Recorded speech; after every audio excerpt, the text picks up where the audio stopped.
जिस एलएसी को चीन अपनी जागीर समझता था, अब उसी एलएसी पर भारत ने ऐसा चक्रव्यूह रच दिया है कि शी जिनपिंग को तीसरी बार राष्ट्रपति बनने की खुशी मनाने का भी वक्त नहीं मिलेगा। रक्षा मंत्री ने वीडियो कॉन्फ्रेंसिंग के जरिए इन 44 पुलों को देश को सौंपा।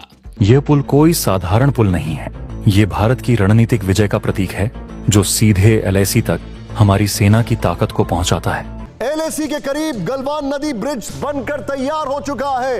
इसी पुल की वजह से बौखलाया हुआ है चीन। एक तो ये है कि हम रिवायती तौर पर तेल खरीदते हैं अरब मुल्कों से, डेफर्ड पेमेंट पर हमें तेल मिलता है। अक्सर औकात हम उसके पैसे वापस ही नहीं करते, यानी मुफ्त में ही लेके रख लेते। बीआरओ यानी बॉर्डर रोड ऑन ऑर्गेनाइजेशन ने हाल के वर्षों में एक नहीं बल्कि दर्जनों ऐसे प्रोजेक्ट्स पूरे किए हैं जिन्होंने दुश्मन देशों को बता दिया है कि भारत अब रक्षात्मक नहीं बल्कि आक्रामक रणनीति के रास्ते पर है। इंडिया इसलिए अच्छा है कि उधर के हुक्मरान जो है वो तरक्की कर रहे हैं, अपनी कौम के बारे में सोच रहे हैं। इधर तो बस खाने पे ही जोर है। चाइना इंडिया बॉर्डर के पैरेलल एलएसी के पैरेलल एक हाईवे बनने जा रहा है। 2000 किलोमीटर लॉन्ग हाईवे होगा ना। हमारी सरकार तो आईएमएफ के पास बेचारी हर साल जाती है, भाई पैसे दे दो, हमें जी मुल्क को चलाना है। तकरीबन 44,000 करोड़ का इस पर बजट लगने वाला है। टफेस्ट हाईवे है जो कि इस वक्त इंडिया बनाने जा रहा है। मेरी बात सुने, ना हम इंडिया से पीछे हैं ना इंडिया हमसे आगे है।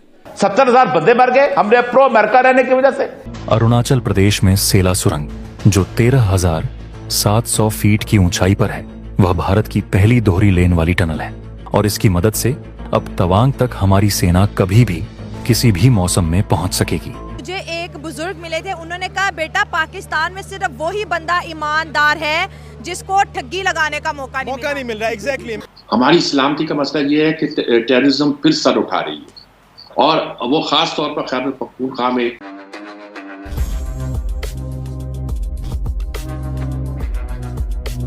अगर मैं बात करूं पाकिस्तान और हमारे पड़ोसी मुल्क इंडिया की, आज़ाद एक दफ़ा हुए, आज़ाद एक ही दिन में हुए, लेकिन अगर इकोनॉमी के लिहाज से देखा जाए तो वो हमसे बहुत ज़्यादा आगे चला गया। हम वहीं के वहीं ठहरे। क्या वजूहत लगती है आपको कि हम लैग क्यों रह गए, पीछे क्यों रह गए और वो आगे डेवलप हो गए, तो उसकी क्या वजूहत लगती हैं? देखें, मेरी बात सुने, ना हम इंडिया से पीछे हैं ना इंडिया हमसे आगे है। हम दोनों बराबर ही जा रहे हैं, इतना कोई ख़ास फ़र्क नहीं है और इसको मैं कोई फ़र्क मानता भी नहीं हूँ। आपने अगर मेरे साथ बात करनी है तो बाबरी मस्जिद के ऊपर बात करें, कश्मीर के ऊपर बात करें, उसके हवाले से मैं आपको जवाब दूँ कि इंडिया कहाँ है और पाकिस्तान कहाँ है। इंडिया की सोच कहाँ है, पाकिस्तान की सोच कहाँ है, इसके ऊपर आप मेरे साथ बात करें, मैं आपको जवाब देता हूँ। सही, तो इसके पहले इकोनॉमी के ऊपर बात ना कर लें? नहीं, आप जो मैं सवाल कर रहा हूँ उसके ऊपर आप पहले हमने सोच देखनी है। पहले हमने सोच देखनी है। आपका बनता है पहले मेरे सवाल का जवाब दें, उसके बाद मैं आपसे क्वेश्चन करूंगा। देखें भाई, आप अगर किसी से अपनी शादी के बारे में बात करते हैं, पहले आप उसकी सोच देखेंगे या पहले आप उसको देखेंगे? पहले मैं अपनी शादी के बारे में देखूंगा, पहले मैं देखूंगा मैं कितना सेटल। ये तो देखोगे ना, कम से कम उसके मेरे ख्यालात मिलते जुलते हैं। बिल्कुल सही। तो फिर मतलब कि मैंने आपसे शादी, मेरी शादी हो गई है। मुझसे ये पूछे, एक मिनट, बाबरी मस्जिद जो है वो गिरा के वहाँ पे राम मंदिर में रख दिया गया, यहाँ पे कोई ऐसा वाक़या दिखाएं।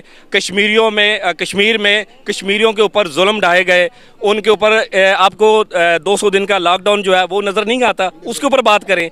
इंडिया की सोच वहाँ पे कहाँ है?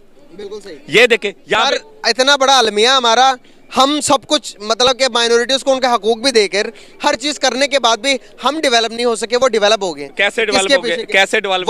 मुझे कुछ दिखाएं। वर्ल्ड की 5th लार्जेस्ट इकोनॉमी बन गई, डेवलप कंट्रीज में आती भाई। अबे यार, ये बातों से तो वो तीसरे नंबर पे भी आ जाएंगे सर। फैक्ट्स के बगैर फैक्ट्स के बात करेंगे तो, लेकिन 5th यूके को बीट करने के बाद। आप मुझसे बात करना चाहते हैं तो मेरे से पूछें कि पाकिस्तान की आर्मी कहाँ है, इंडिया की आर्मी कहाँ है।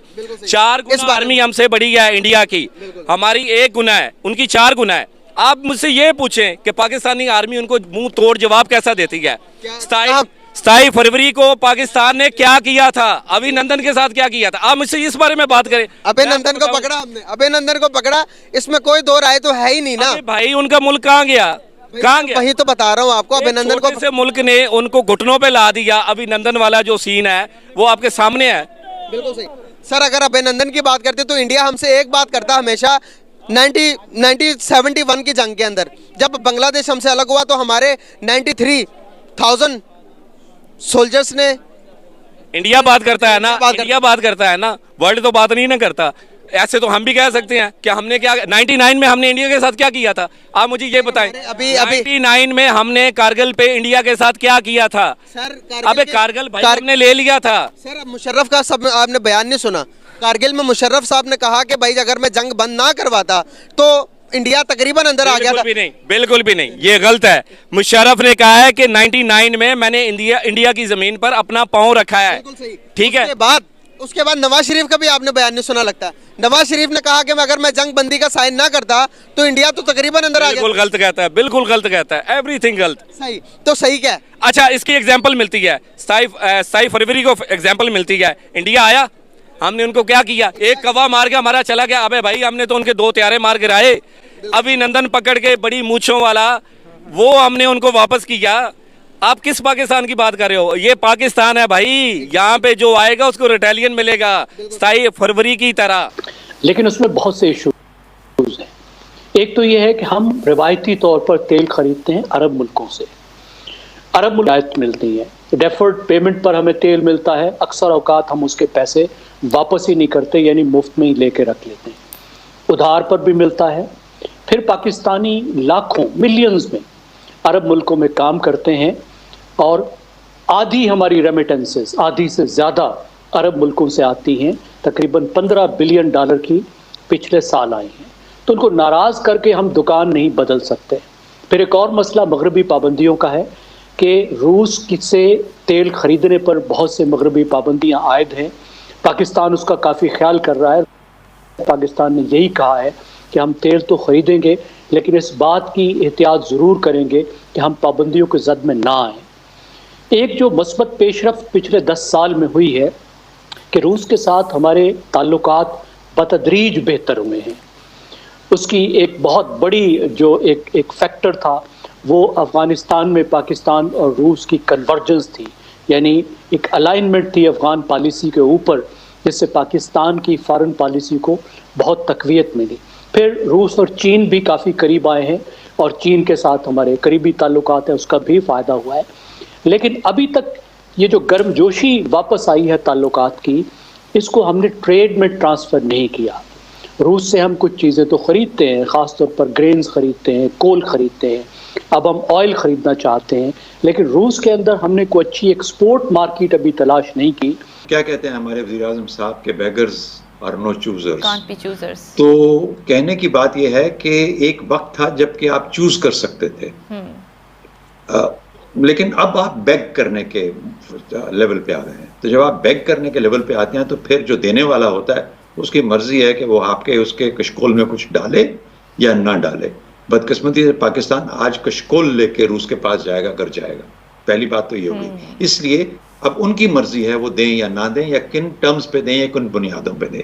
जब उनको ज़रूरत थी उस वक्त शायद आपके अंदर वो इतनी कैपेसिटी नहीं थी तेल को इस्तेमाल करने की या लेने की उनसे, नंबर 1।